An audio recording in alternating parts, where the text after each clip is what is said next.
Hello, everyone, and welcome to the UHN Foundation Virtual Speaker Series on Movement Disorders. I'm Christian Cote, host of Behind the Breakthrough, the podcast all about groundbreaking medical research and the people behind it at the University Health Network.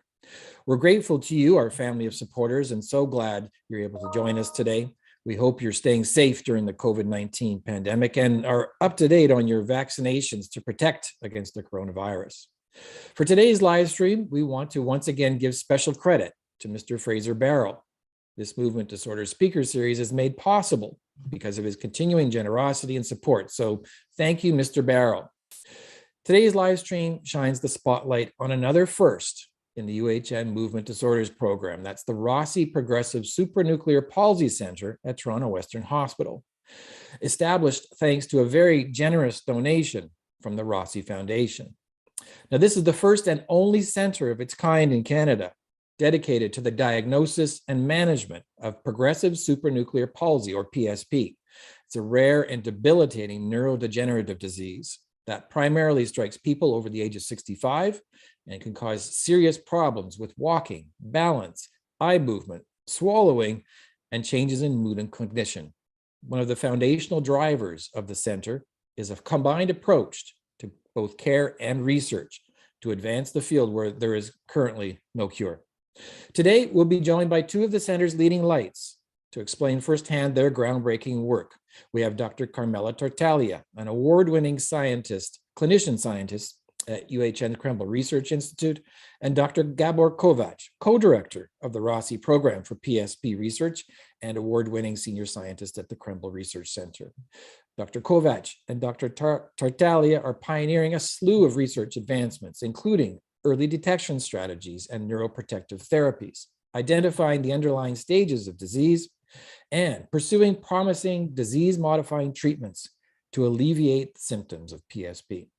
As well today, we want you in the audience to join us in the conversation. So as you're watching the live stream, if a question comes to mind, please send it in by going to the Slido page. The link should be at the bottom of your screen now. Click on that link, type in the event code, which is hashtag MDS series. That's hashtag M as in mother, D as in dog, S as in Sam series, and enter your question. And please keep in mind, for privacy reasons, we won't be able to field anything of a personal medical nature. We'll focus on your questions a little later in the broadcast, but first, as always, an update from Dr. Anthony Lang, director of the Edmund J. Safra Program in Parkinson's disease, the Morton and Gloria Schulman Movement Disorders Clinic, and the Rossy Progressive Nuclear Palsy Center. Welcome, Dr. Lang. Hi, Christian. Thanks very much for the introduction. Normally, and hello, everyone. I hope you're all staying safe and well. Normally, I give a little bit of an update on what's happening in our clinic at this time.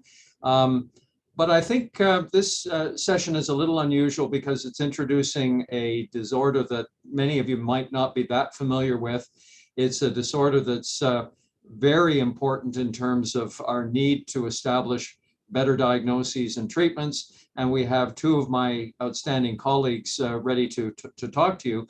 I'm the co-director of the program as well. And so what I thought I'd do to start with is give you an introduction to what this condition is and some brief introduction to the center that we've developed, and then I'll let Carmela and Gabor take over and talk about the research that's going on. So I'm going to share my screen, and I think we're all set. So I hope you can all see that. And so I'm going to introduce this disorder that some of you may never have heard of. This is a condition that, in fact, you may have heard of the British comedian Dudley Moore. He unfortunately died of this condition, so it is not that uncommon, and I think it's really important that we all know what we're talking about. This is a very complicated slide that we can blame Dr. Kovacs on, and it just tells us that we're now dividing degenerative diseases of the brain under a variety of proteins that you see me outlining with my arrow. And we're just going to concentrate on the protein tau and down to particular types of tau that is what we call 4-repeat. And I've underlined progressive supranuclear palsy, but you should know that there are other neurodegenerative diseases where this form of the protein tau is deposited and contribute to the disease. Now, PSP is a late adults onset disorder that's mostly non-inherited or sporadic. It is associated with this 4-repeat form of the protein that we won't spend any time describing. Generally over the age of 60, men and women equally affected. We now see a shorter time between the onset of symptoms and diagnosis. So it used to be 43 or 44 months. Now we're down to about 30 months because I think the awareness of the condition has greatly improved. Unfortunately, this is a uniformly fatal disorder that is much more aggressive and malignant than Parkinson's disease, which is sometimes confused with. And usually people die after a period of about 8 years, but some longer and some shorter. It has generally been thought to be fairly rare, 1 to 6 people in 100,000, but we're now recognizing with some pathology studies, and Dr. Kovacs is going to tell you about pathology, that maybe even up to 5% of healthy elderly individuals who didn't know they had the condition actually have the disease in their brain at death. We don't know the cause. We know genetics plays some role, but it's not, as I told you, generally an inherited disorder. So there must be other factors like environment that plays a role. Importantly, Toronto has a really important relationship with PSP. Clifford Richardson, J.C. Richardson, was the head of neurology in Toronto just before I became a neurology resident. He stopped being the head, and his successor was my supervisor. And in the late 50s and early 60s, he was recognizing this condition. He asked his neuropathologist, Olszewski, to study a brain, and you're going to hear the story a little bit. And Olszewski had John Steele doing a residency or fellowship with him. And so you'll hear the term Steele-Richardson-Olszewski syndrome. And this is their first paper describing the term progressive supranuclear palsy, reported in the Archives of Neurology in 1964. And here's the description of the first patient, died in 1959.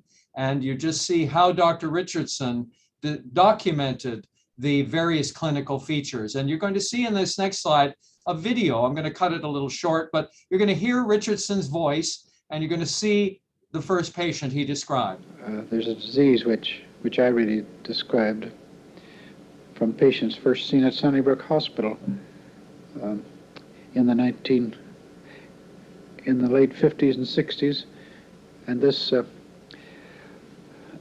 strangely enough, hadn't been described before. It's a chronic progressive brain disease in which they have a certain defect of eye movements as well as a rigidity and stiffness, and we gave it the name progressive supranuclear palsy. When Olszewski, the first patient which I'd seen and realized was something new and different, died, and the brain was, widow agreed to an autopsy, and I had the brain. And when Olszewski, shortly after he came here, I said, now I hope you'll study this brain for me. It's this very unique, special thing which hadn't been written up before. And he got John Steele, who was a fellow, to spend most of his year working at it. And we published on this. And the reason it's called supranuclear palsy is you've seen this man being unable to look down with his eyes or look up. And when his head was moved, he had a passive motion of the eyes beyond that. This is the second patient that Richardson saw with the same condition, who is very upright. And in fact, his neck is extended and he's having difficulty finding the object because he can't look down at the object on the chair. So in their paper, they concluded that it was maybe not uncommon and that awareness would lead to wider recognition, highly specific, but they suggested that further observations would probably broaden our appreciation of the various features that could be manifested from the pathology in the brain, and that they concluded other cases that had different distribution of the same pathology might have a different clinical picture.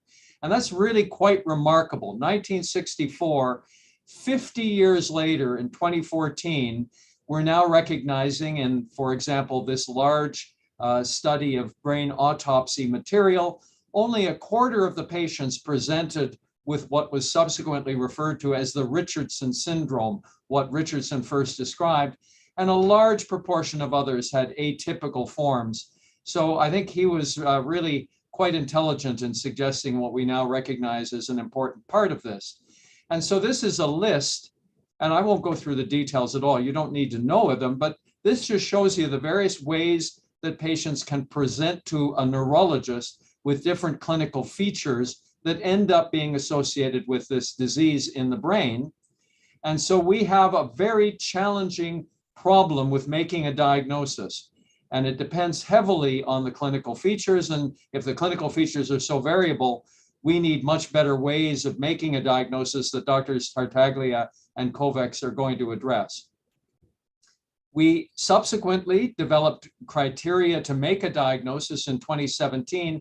This is an international group of experts that I participated in that created new diagnostic criteria, and Carmela is going to refer to these later. And so this is a point that I'm emphasizing. We have important unmet needs and priorities in PSP and related conditions, advancing the understanding of the cause and what's going on in the brain, the cause and changes that result in the degeneration. We need markers to allow us to make a diagnosis and evaluate patients over the course of the disease, especially if we're recruiting them into trials to try to slow the progression. And indeed, we need these clinical trials because this is a disease that horribly needs better therapies. So just to introduce you now to our new center, here's the link for our website down at the bottom here.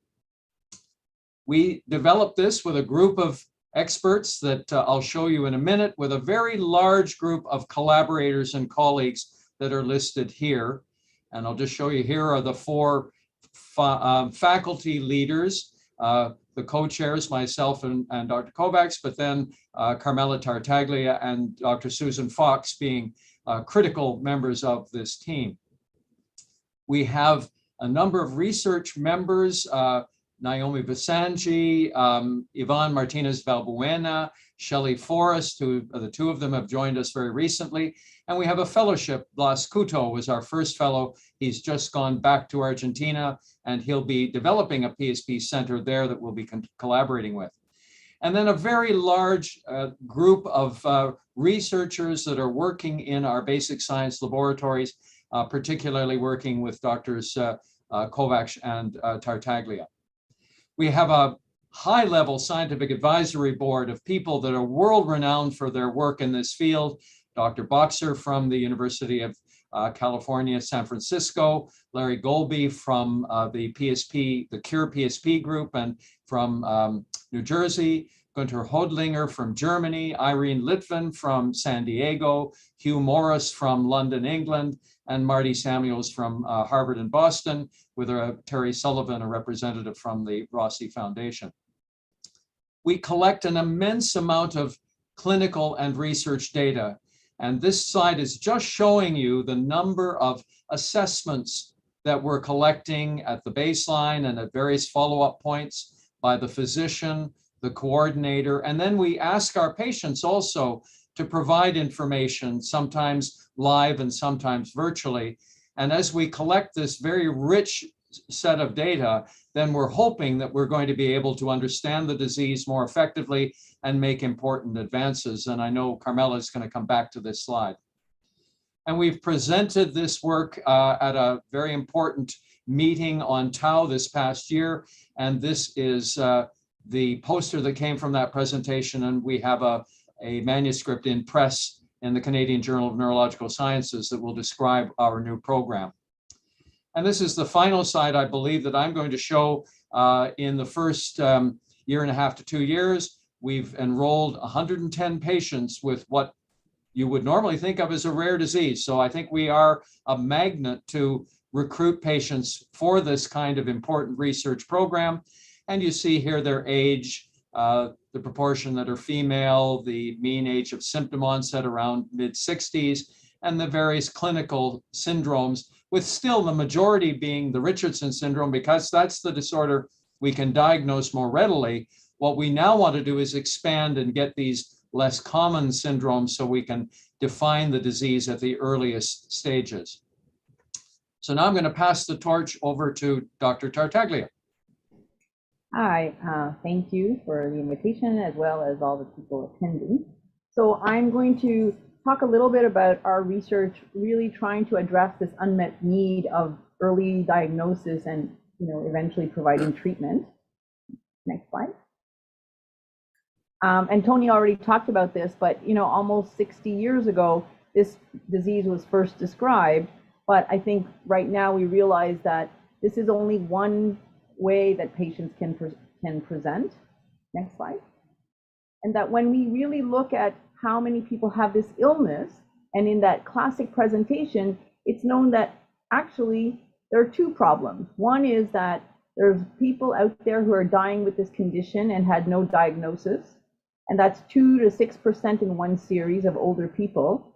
But a bigger problem is that 76% of 100 people who died with PSP actually didn't have the presentation that we're looking for, which you might think is a huge problem because there's lots of people out there with the wrong diagnosis, a lot of people out there who aren't getting diagnosed even until they die, which is a real problem for people who are looking for treatments, and a real problem for us because we're losing out on learning about this condition. Next slide, please. And so this is just to tell you how there's been this kind of evolution of the early diagnosis. So there was the first description in 1964, criteria came out in 1996 and 2008, and next slide. And Dr. Lang already alluded to now in 2017, there's the latest criteria, which we're very happy are better, but there's still a problem. Next slide, please. We at least now recognize that people don't have to present with all the features of PSP. We can have patients who present only with the eye problem or only with cognitive, behavioral, or language problems. And then, of course, there's the ones that present just like Parkinson's disease. Next slide, please.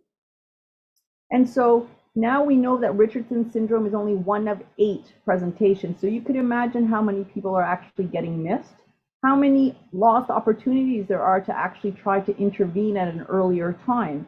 And so the focus of our program, our mission, is really to be able to address this unmet need.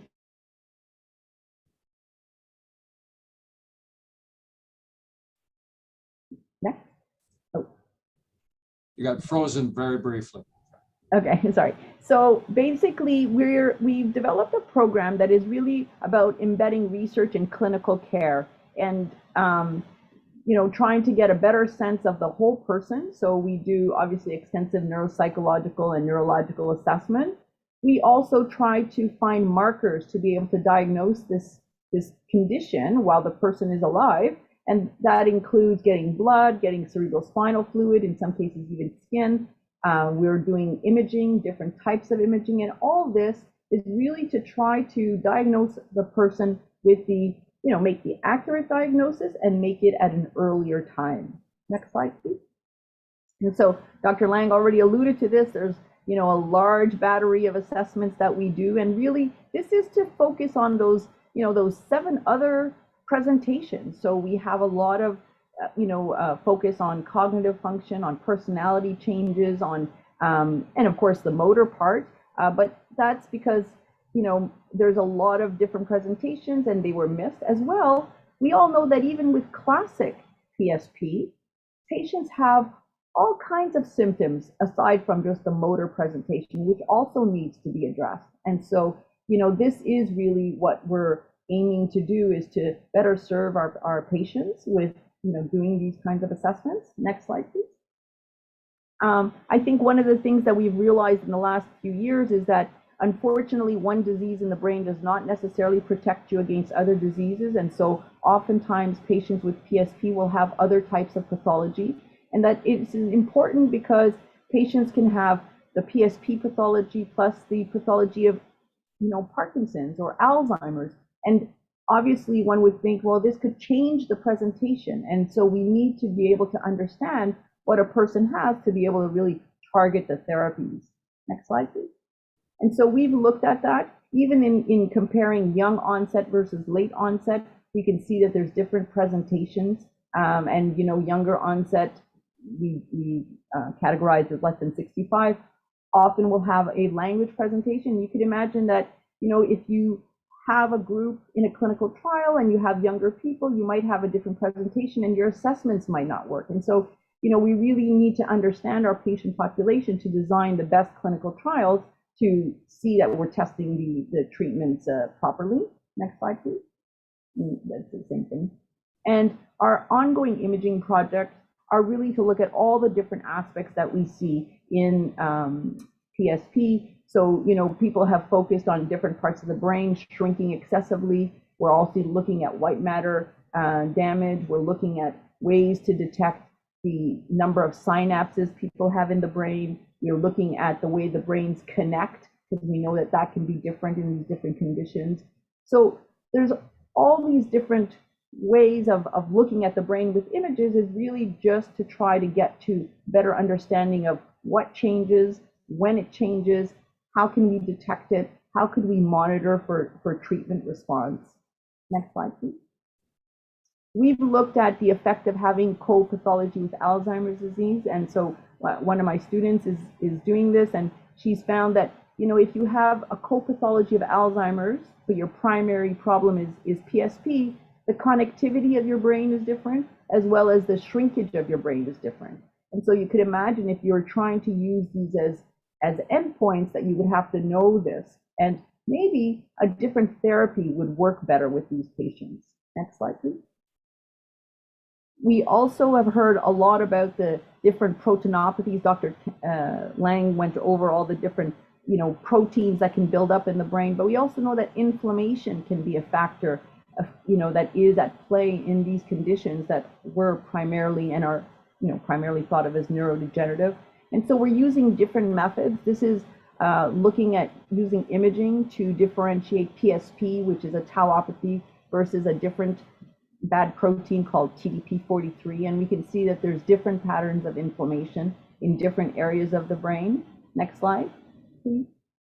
As well, as Dr. Lang alluded to, we have a biobank. So we're collecting fluids, whether it's cerebrospinal or blood, and that's to better detect these proteins, whether it's proteins related to PSP, to Alzheimer's, to Parkinson's, as well as inflammation. And here we had looked at the number of people who have Parkinson's pathology, even if they have a diagnosis of PSP, and see like 1/3 of them have co-pathology. And Dr. Kovacs looks at these brains very carefully and says, yes, that oftentimes he does find some co-pathology in the brain, and probably it's important for us to detect that while the people are alive.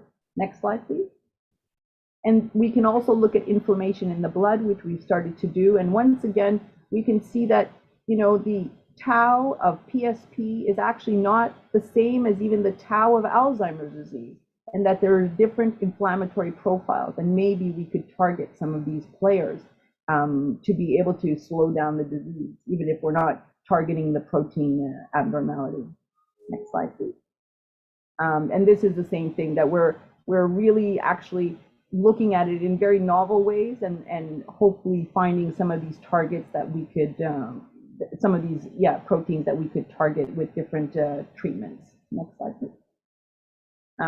please. These targets actually are part of pathways, and so that is the hope that they will provide us other avenues of therapy. Next slide, please. As well, we have developed a postmortem imaging program. So to better try to understand what it is that we see when we look at a brain image, we're now also doing some imaging when people have died and donated their brains to us, and trying to compare the different ones. We have a program that is really, you know, trying to understand the ethnic diversity of PSP. I think we all recognize that we haven't been really good at getting people from all cultures into our programs, but the nice thing about our program is that we're a clinical program, and so patients are coming from all over the province, even sometimes from out of province. And so we've been able to capture the ethnic diversity, and found that it actually represents not badly what's going on in Toronto, but we're going to try to do a better job to see, to make sure that everybody is well represented. Next slide, please. And we've also investigated speech therapy for patients. Oftentimes speech therapy has been dedicated to stroke and then to people with primary progressive aphasias, but we've developed a program for people with PSP and cortical basal syndrome. We did it experimentally, and so we've offered a number of sessions, and we're analyzing the data now and hope to be able to offer more of this in the future. And we've also done some outreach. We are partnered with the Progressive Supranuclear Palsy Society of Canada, and we consult for them, as well as we do talks for them, and they provide resources for some of our patients.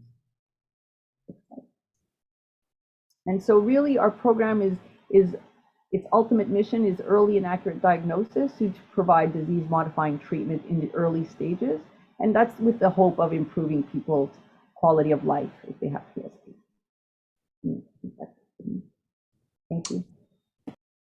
Okay, thanks, Carmela. We'll let Dr. Kovacs take over now, and then at the end, we'll have an open discussion and answer all your questions. So, Gabor. So warm regards to everybody who is able to join, and I wish health to everyone listening to this short presentation. So I will present our vision on the research aspects, and also I would like to show a few of our results. So kindly the next slide. So as you have heard, PSP is abbreviation of progressive supranuclear palsy, and this is a progressive brain disease where we find the accumulation of a protein called tau, and the clinical presentation is usually associated with movement and cognitive functions. And unfortunately, currently there is no disease modifying or preventive strategy available that we could offer. Now, neurodegenerative disease, PSP is a neurodegenerative disease. And what is neurodegenerative disease? Neurodegenerative disease means slowly progressive loss of the nerve cells, which we call neurons, but also deposition of proteins in the brain. And we are able to visualize these proteins, and we are able to monitor and evaluate these proteins under the microscope. And in this image, I would like to show you that these different proteins, which are here visualized in a dark brown color, are either outside the cell, we say extracellularly, or in the cell, we say intracellularly. And the different diseases show distinct patterns of these protein depositions, and our role is to look at the microscope and try to find these differences and try to translate it for the clinical diagnostic practice, how to subtype the diseases. Our aim with this is to find which diseases progress rapidly or which diseases progress slowly, and which brain regions are affected, so we can develop MRI measures to evaluate this, or neuroimaging measures. Next slide, please. This is just a personal and vision of how we see PSP at our Rossy program. So we say that the PSP was discovered in Toronto, so why not be solved in Toronto? And if it was discovered in 1964, then why cannot we set a significant leap in identifying therapy targets for 2030? And I will show you how our vision is on this and why we think that this could be a kind of a realistic time frame. So after the description of PSP in Toronto, the tau protein itself was discovered only 15 years later. And again, many, many years passed until the first neuropathological criteria was defined. And then we understood that how tau is really important in the neurodegeneration. And as you have heard, nearly 20 years later, the first clinical criteria and recognition of subtypes has been published. And 2 years later, coinciding with this important date, the establishment of the Rossy PSP program happened in 2019. And our team already in 2020, based on an international collaborative effort that we have led, were able to recognize stages of disease, which is very important because this leads us to recognize where the disease starts. And is there a preclinical phase or a pre-symptomatic phase? So if we would have a biomarker to find this pre-symptomatic phase and a preventive therapy target, then that could kind of solve PSP in a way. So, and 3 years passed since the establishment, and after several rounds of discussion and evaluating how we are developing this program, we developed a vision how to solve this PSP, and for this we had to critically address and identify why it has not been solved in the last many decades. Meanwhile, we have been involved also in studies that went into the atomic structure of the tau protein, and also involved in international efforts to define new criteria how to diagnose this disease. So let's move to the next slide.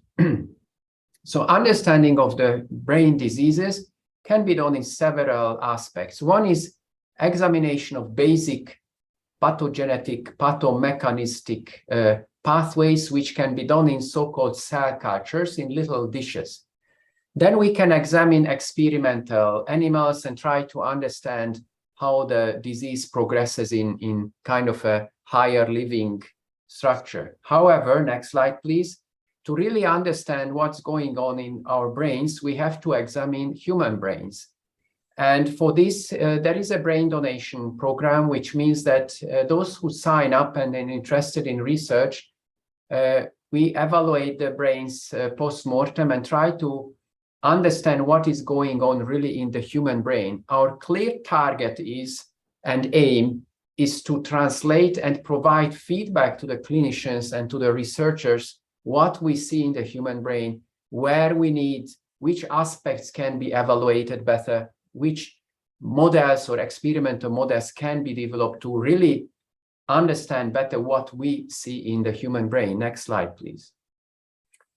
As a basic mechanism, I would like to depict here what is really going on in a PSP brain. So on the left side of this slide, you see a nice curly structure, which we think that this is how a normal protein looks like.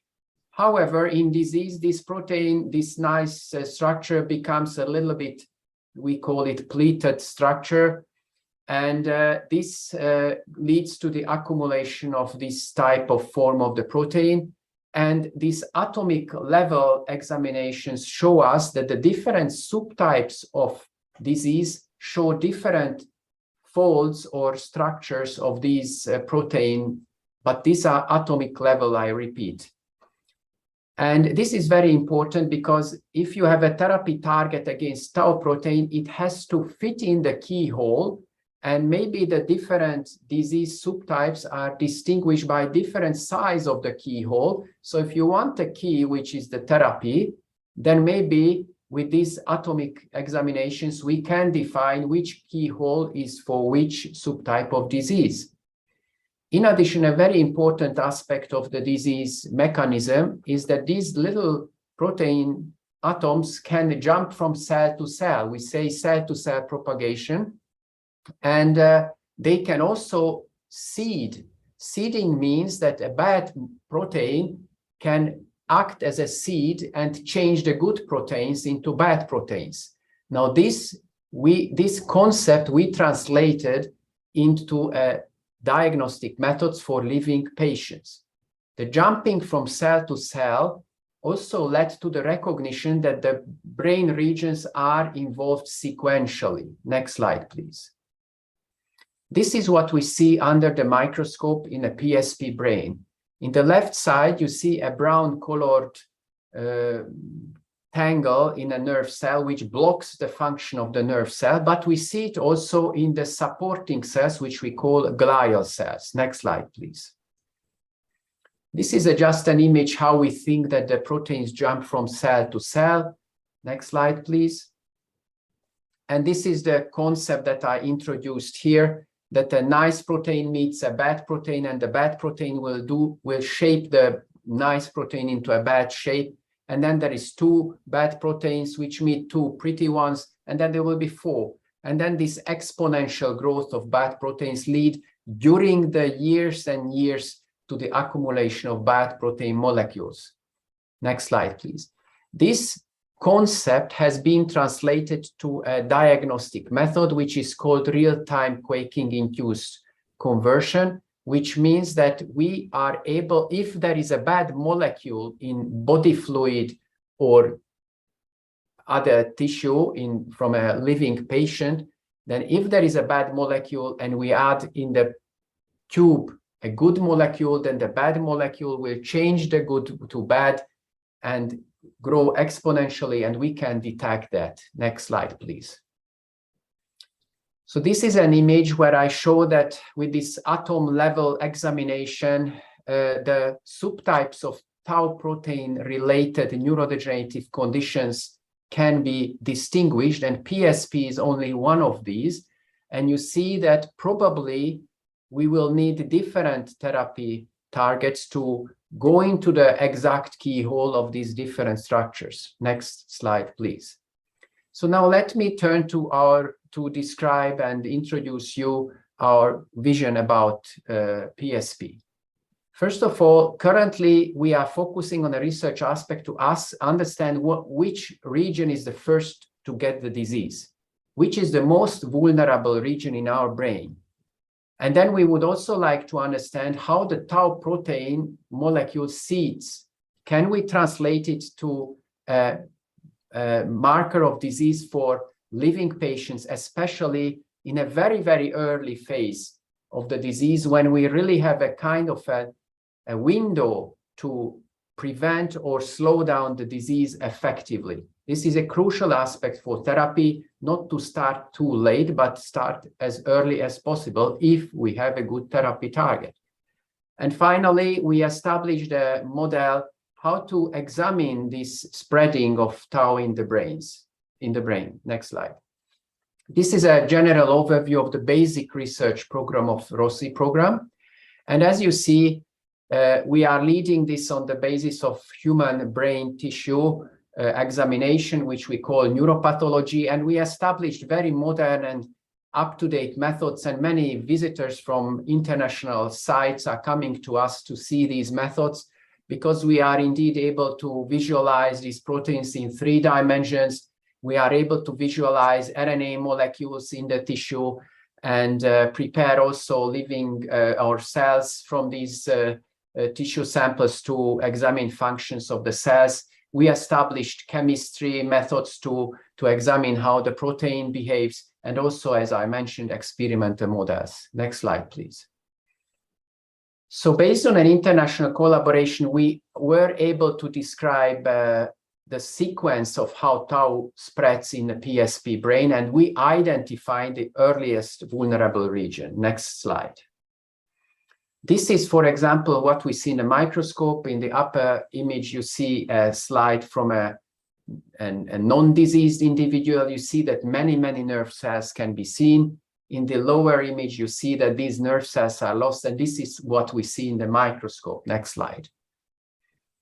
Here is a kind of a slide which might shock some of you, but I have to be honest and say that what we are doing in neurodegenerative research is like 2 or 3 decades behind cancer research, where individualized therapy is now a daily practice. Now, there are several reasons for this, and this is how I try to summarize this, and this is a very honest and kind of unusual from a researcher to do this. But the reason for this is that we had to identify that the research in human brains is very costly. It takes a lot of time. And in the world, there are several teams doing this, but they are isolated research groups using limited methodological approaches, studying only a small number of cases.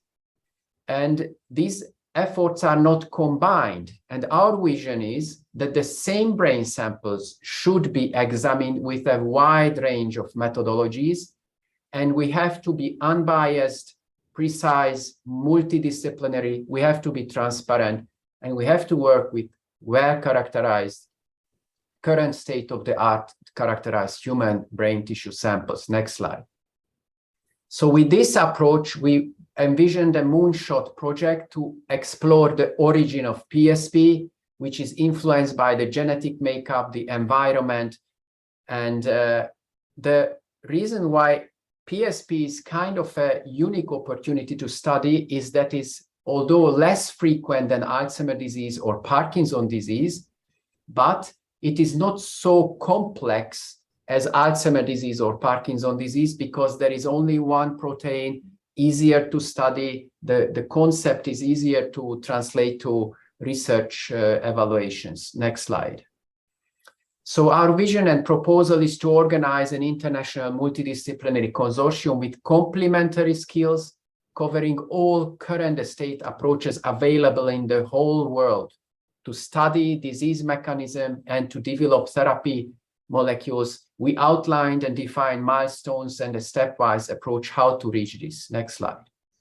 So overall, our objective is to develop stratified medicine, and I will use the word molecular subtyping of PSP. We would like to develop a code of positive and negative modifiers of disease, and that helps us to identify risks for developing PSP and stratify individuals for preventive and hopefully disease-modifying strategies. That being said, that what I mean is that probably it will be not one nice therapy molecule which will cure everybody, but we will need to stratify and make groups of patients and probably target these different groups with different therapies. But to do this, we have to understand how to define these groups. And that is what I meant with this slide. And we have very, very promising results. This is a slide from a Parkinson's disease project, which showed us that this concept, what I presented you now, is a feasible concept. Because in Parkinson's disease, we identified with a very meticulous approach, we identified individual Parkinson's disease patients who seeded the bad protein slowly and those who seeded very rapidly. So the duration of disease was considerably different. And when we did this very meticulous approach and we performed very, very high novel modern methodology called proteomics, we found completely different pathways of Parkinson's disease patients who had a slow versus a long duration of disease. And you see with the green and the red color that these disease groups are very well distinguished. And with this, we were able to discover pathways. And exactly this is a strategy what we would like to implant into the PSP research. Next slide, please. So this is an overview. We would like to develop a molecular subtype coding, but this is a very complex code which will include understanding of the lifestyle, socioeconomic influence, genomic constellation, so gene constellations and other aspects, and also identifying bodily fluid biomarkers. Next slide, please. The key aspect to reach this is collaboration, consortium, shared data, interpretation of results together, and responsible partners for each aspect. And this seems to be easy, but in the world, in an international level, this is not so easy, but we have made the efforts. We have already shown that we are successful in doing these international collaborations and bringing and harmonizing different researchers and countries for a single nice aim. Next slide, please. Thank you. Well, thanks so much to all three of you for your presentations today, Dr. Kovacs, Dr. Tartaglia, and Dr. Lang. We have some time actually now for audience questions. If you want to throw up the Slido page, and I'm going to sort of throw it open to whoever thinks is most appropriate to answer, or maybe some of you want to tag team some of the answers to these questions. So first up, can you please elaborate a little about inflammatory profiles of proteins like tau and how they might differ from disease to disease? AD versus PSP. Who wants to take that one? Maybe Carmela could answer that one. Yeah, thanks for the question. Yeah, so, as Dr. Kovacs and Lang were talking about, there's, these tau that builds up in the brain is actually, there's different forms of tau. And so you could imagine, just like, a virus or a bacteria or anything like that, different forms will elicit different inflammatory profiles. And so maybe that's, you may know that Alzheimer's disease has tau in it, but has a very different rate of progression than PSP. So you could imagine that maybe there's a reason that it spreads more slowly. Maybe it has a different inflammatory response to it. And so by understanding the inflammatory profiles in relation to, although it's the same tau, it's just the fact that it's a different shape makes a different response. And so in trying to understand that, we hope to learn more about how devastating these different types are to the brain. Next question from Gord Myers. What are the specific symptoms or characteristics that determine the PSP diagnosis that differentiate it from PD, and how far in do they usually appear? Maybe I'll take that. Hi, Gord. Thanks for the question. As we were emphasizing, the problem is that this is a very heterogeneous disorder with many clinical presentations. And so in some cases, it begins with a significant gait disturbance and early falling, and it's quite obvious that the patient has an eye movement disturbance that Richardson first recognized. But in other patients, it may be only a behavioral problem or only a very limited speech problem where there's a difficulty in finding words, or pure freezing of gait that we can see in Parkinson's disease, but very little else. And then there's another form, to make it even more confusing, that is misdiagnosed as Parkinson's disease for many years because there aren't differentiating features. And the patient may respond reasonably well to levodopa, which really is a hallmark of the diagnosis of Parkinson's disease.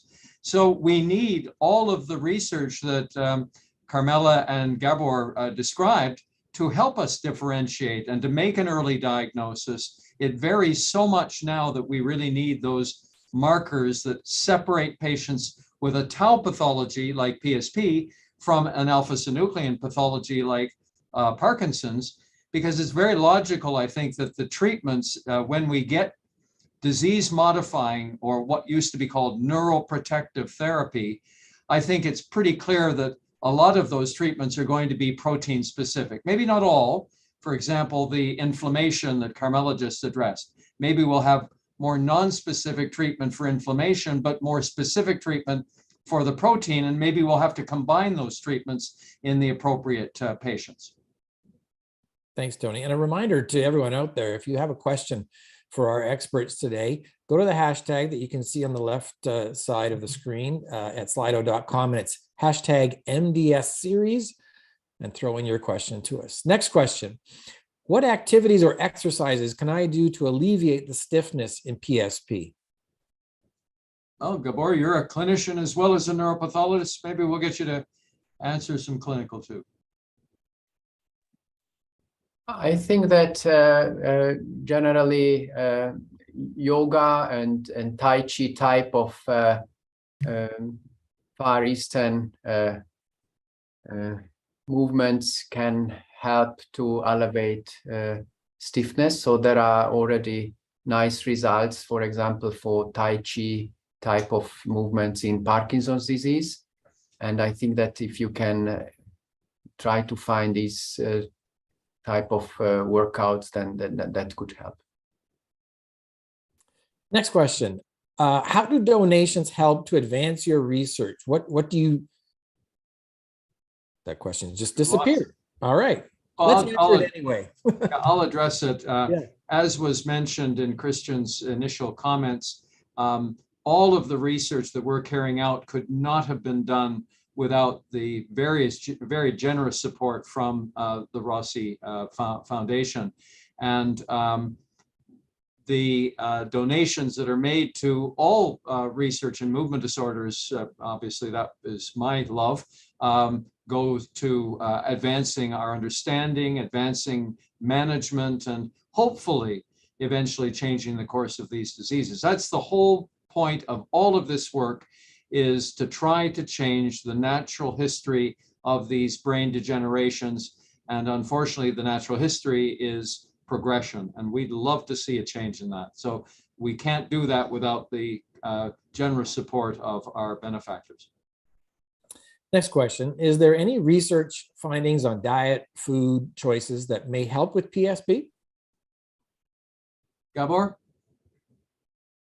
Specifically, there is no specific advice on food choices. Generally, we support Mediterranean type of diet, and the only thing what, personally, I believe is that the gut health, and also research studies show that the microbiome in the gut is very important now in different neurodegenerative conditions. So trying to find a good, high quality probiotic type of supplements might be helpful, generally avoiding a high sugar diet. And there are some studies which suggest that certain environmental toxins which attack the breathing components of the cells, which we call mitochondria, can induce a similar type of clinical symptom. Would suggest that a few supplements such as coenzyme Q10 could be helpful in some individuals. There are studies which show that about 10–15% of patients with PSP do feel a little bit of improvement when taking these type of supplements. You forgot to mention the miraculous effect of Hungarian goulash, didn't you? Exactly. So the recipe I will send to Dr. Lang, and you can contact him. Next question. Will speech therapy help with voice issues? Carmela. Yeah, so, classically, speech therapy hasn't actually been offered for patients with PSP or any of the other degenerative diseases, but in our small program, we found that patients do find it helpful. And so we hope to continue to do this. There's actually evidence in primary progressive aphasias, which some people with PSP do actually present like that it can be beneficial. Although these are progressive diseases, so unlike stroke where you can, you hope to make people better, in our diseases, we hope for people to maintain their ability to communicate. And with primary progressive aphasia, there's good evidence for this. So we're trying to apply this in PSP. Next question. How soon is the deterioration for PSP from diagnosis? Gabor, why don't you take that one again? This is not easy to answer. This depends also on the clinical subtype of disease, and also when the disease is recognized. So for the latter, to recognize the disease, first of all, awareness is needed, also from the clinicians, to recognize and diagnose the disease earlier. And this will then decide how soon is the deterioration, because if the patient is late diagnosed, then it might be that it's only 1 or 2 years to significant deterioration. If earlier, then it might be up to 8 or 10 years. From Joe, does progressive supranuclear palsy symptoms include tremors? So I'll take that. It can, but not commonly. Unlike Parkinson's disease, where tremor is a relatively common manifestation, progressive supranuclear palsy very often lacks tremor. And if they have tremor, it may not be a typical tremor at rest that we see in Parkinson's, but it can be. I've seen a classical Parkinsonian rest tremor in some patients with PSP, but it's less common. And in fact, when we see that, it may respond to typical Parkinson medication, and that's the progressive supranuclear palsy hyphen Parkinsonism syndrome, where they present with a Parkinson-like state that can be mistaken for Parkinson's for some time. But when we see a prominent tremor, we often don't think of PSP first off. Next question. Does PSP research have an impact on PD research or even Alzheimer's research? Carmela. Yeah, it does. I think it's, a really important, this is a really important question. I think a really important concept that, people haven't really grasped necessarily, even in the scientific world, is that what we learn in one disease, because they're all proteinopathies, because they're of the way that they actually exert their toxic effects, what you learn in one disease can be leveraged in other diseases. And so, just the understanding that these diseases spread from cell to cell, that was actually learned in one illness. And that now has been translated to all the proteinopathies, which include PSP, Parkinson's disease, as well as Alzheimer's disease and others.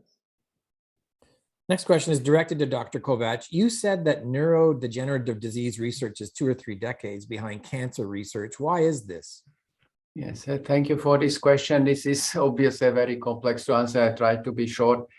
So just imagine that if there is a patient with cancer, they take a tissue sample, and this is from practically all of the patients with cancer in PSP or neurodegenerative disease. We have to examine the post-mortem human brain. That means that we are examining like less than 0.5% of all the individuals who die, or much less than the individuals who die in neurodegenerative disease. The methods developed to introduce this individualized approach to therapy are very complicated methods, and the cancer research field uses tissue biopsies, and we have to work with the human brain, which is much in size bigger than a tiny tissue sample. It is a post-mortem sample, so we have to readjust the molecular methods. And finally, as I told you or mentioned in this lecture, there are several molecular methods, and maybe a researcher develops and uses one in the few cases he or she has in one country. The other one develops another one in their research, and the collaborative effort was lacking in this aspect. So these are the aspects, but of course I could talk about this for hours. Thank you. Well, maybe I'll answer, or at least add a couple of additional points. The first one is, you can imagine if we're studying postmortem brain, that generally, unless we get patients with disease in the brain at the earliest stages, they may have died of some other disease, or they may not have even been known to have PSP.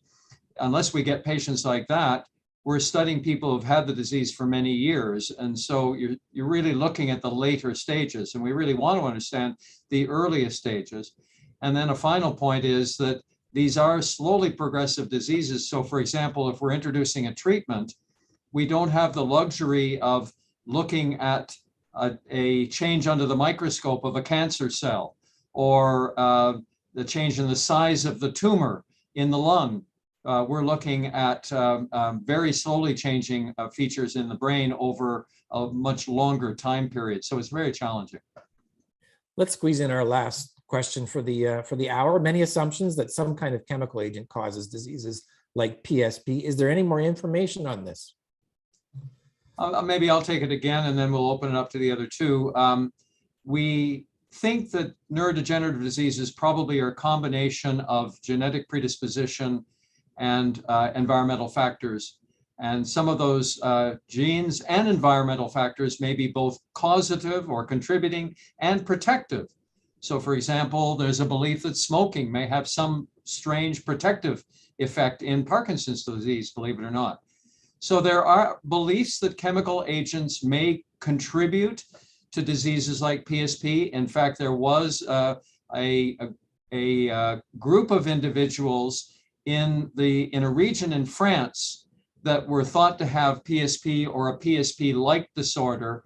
And if you find a group of individuals in the same small region that have a similar disease, that suggests that there is a strong possibility you're going to find an environmental factor in that region.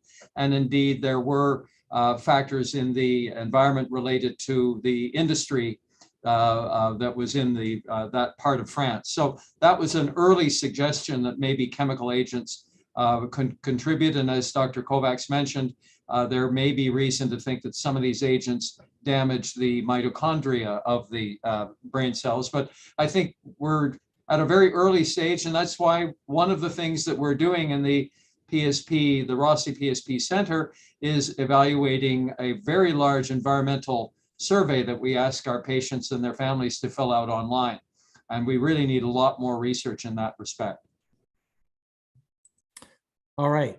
We have come to the end of our time today. I want to thank our guests for taking the time today because it's been really illuminating. First of all, Dr. Tony Lang, Director of the Edmund J. Safra Program in Parkinson's Disease, the Morton and Gloria Schulman Movement Disorders Clinic, and the Rossy Progressive Nuclear Palsy Center. Thank you for taking the time to be with us, Dr. Lang. Thank you, Christian. Dr. Carmela Tartaglia, clinician investigator at the Krembil Brain Institute. Thanks for being with us, Carmela. Thank you. And Dr. Gabor Kovacs, co-director of the Rossy program for PSP research and senior scientist at the Krembil Research Institute. Thanks, Gabor, for being with us. Thank you. And thank you to all of you in our audience today for joining us. We will be returning with another edition of the Movement Disorder Virtual Speaker Series, so keep an eye on your email inbox. And again, this event has been recorded. It will be available and up on the UHN Foundation YouTube channel and Facebook page right after this live stream concludes. One final note, you can share those live streams with your family and friends as well. But one final note, if you are moved to donate to the Movement Disorders Program, research program, and the groundbreaking work to improve patient care and find new treatments, you'll find a link at the bottom of this streaming window that will direct you to our donation page. So your support is very much appreciated. In the meantime, thanks for tuning in and stay safe, everyone. Goodbye. Bye, everybody.